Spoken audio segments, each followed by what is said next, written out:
The keystone anchors are in bold. So let's read number one. It says, explain the functional relationships between DNA, genes, alleles, chromosomes, and their roles in inheritance. This is basically a bunch of vocabulary words, but they're good because they're all kind of the same thing, aren't they? I mean, you could point at a chromosome and you'd also be pointing at DNA, and at the same time you'd be pointing at a gene, and at the same time you'd be pointing at an allele, because all these words are talking about the same object. It's a little confusing. So let's make sure we know the difference here. First of all, DNA has many genes, okay? So let's jot that down. DNA is made up of or composes many genes. A gene, remember, is just a section of DNA that codes for proteins. So we can think of a gene as kind of like a little instruction manual, right? A little instruction, a sentence that gives us instructions. The genes are sections of DNA that determine a trait. Maybe we could jot down genes determine a trait, right? They're made up of DNA and they determine a trait like eye color or hair color. Alleles are also genes, but alleles are genes with a specific outcome. So we can talk about the gene for hair color, but then we can talk about the allele for brown hair. You see the difference? The gene is generic, right? The gene controls hair color, but then we can talk about a specific gene, and that would be then considered an allele. So there's the allele for brown hair, the allele for blonde hair, the allele for black hair. Alleles are dominant or recessive.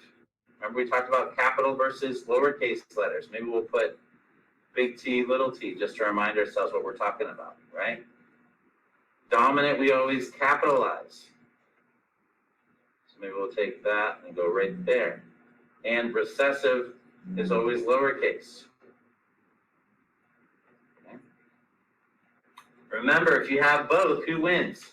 Dominant or recessive? The big one. Good. Dominant always wins. You can say maybe dominant wins. Recessive only wins if there is no dominant. Okay. Oops, that went fast. So a bunch of words here, right?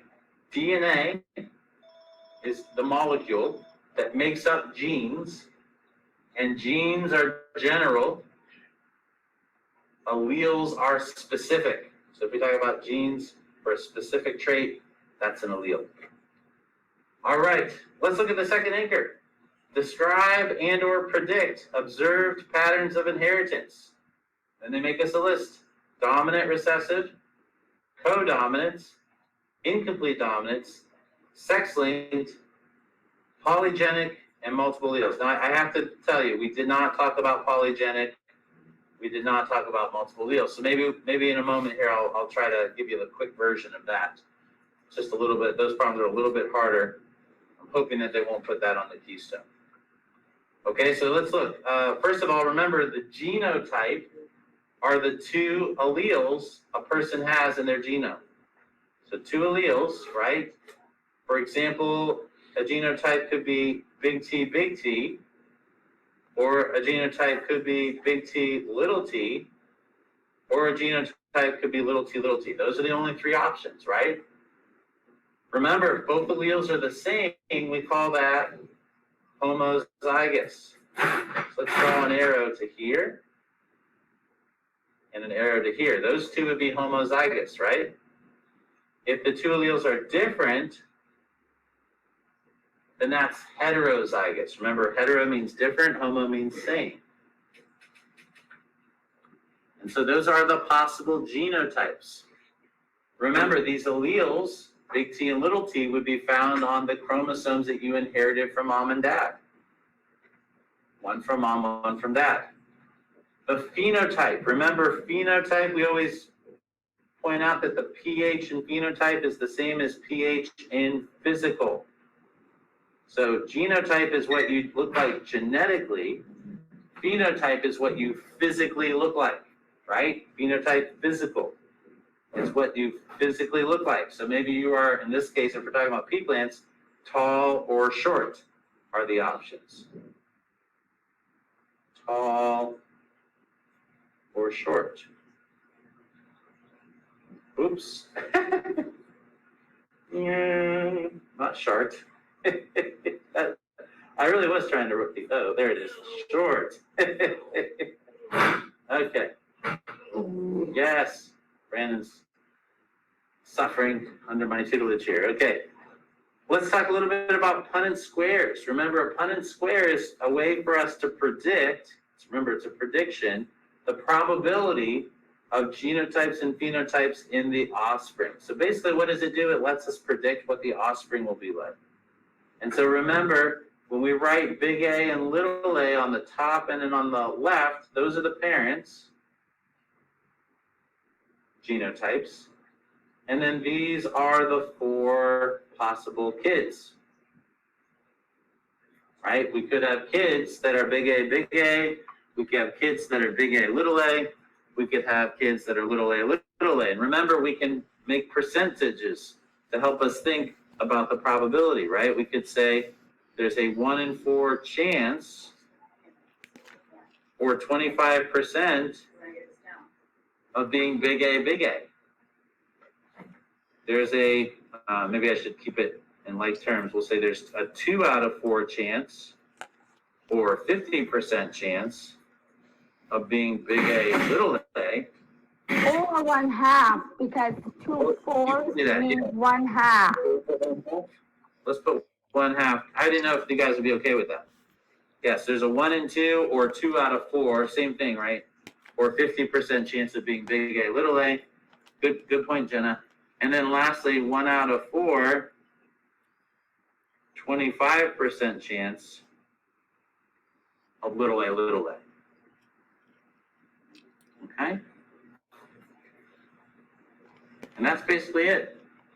Now, I told you we didn't really get a chance to talk about polygenic and multiple alleles. So let's go ahead and just define that. Can we scroll down? Do you guys have another page below this? No, you don't? Okay, we'll stick it up here then. You can add one? Can you add one? Let's add a page if you can, okay? I just want to define those. I don't think that they're real important for you to know on the test, but let's just make sure that we've taught you everything, okay? So polygenic. If you take that apart, poly means many, genic means genes. And so the idea here is that there's not just one gene that determines a trait, many genes determine a trait.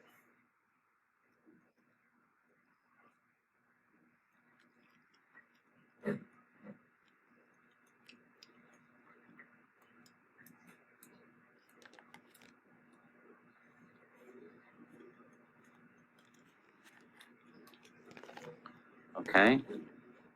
So just remember, polygenic, many genes. Okay. Many genes determine a trait. That's actually how most things for humans work. When we talk about humans, right, there's not just tall and short humans, right? There's a whole spectrum of humans, right? And so we think that what's going on is that it's not just one gene that determines our height, but maybe a whole bunch of different genes. Okay, the other term that we crossed out there because we didn't get to it is multiple alleles. Is it like multiple personalities from the original Total Drama series? Yes, probably. I haven't seen the series. But I have one of the characters from Total Drama Revenge of the Island, Mike. He has multiple personality disorder. Okay. And they each have talent, and they each have a trigger. Like Chester, he's the frustrated one. Svetlana's the Russian gymnast for any acrobatic things. And when Mike loses his shirt, Vito comes out, and whenever Mike puts on a fedora hat, he becomes Manitoba Smith. Ah, that's a fun idea. So when we talk about multiple alleles, the idea here is that there are many alleles, but still just one gene, okay, that determines your trait. And so what do I mean by many alleles? Well, what we mean is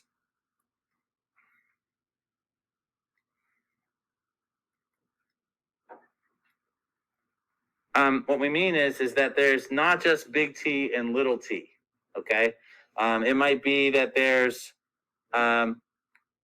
maybe it's big T, little t, big A, little a, big B, little b. So let's say in that case, right, there's 8 different alleles, 8 different letters, right?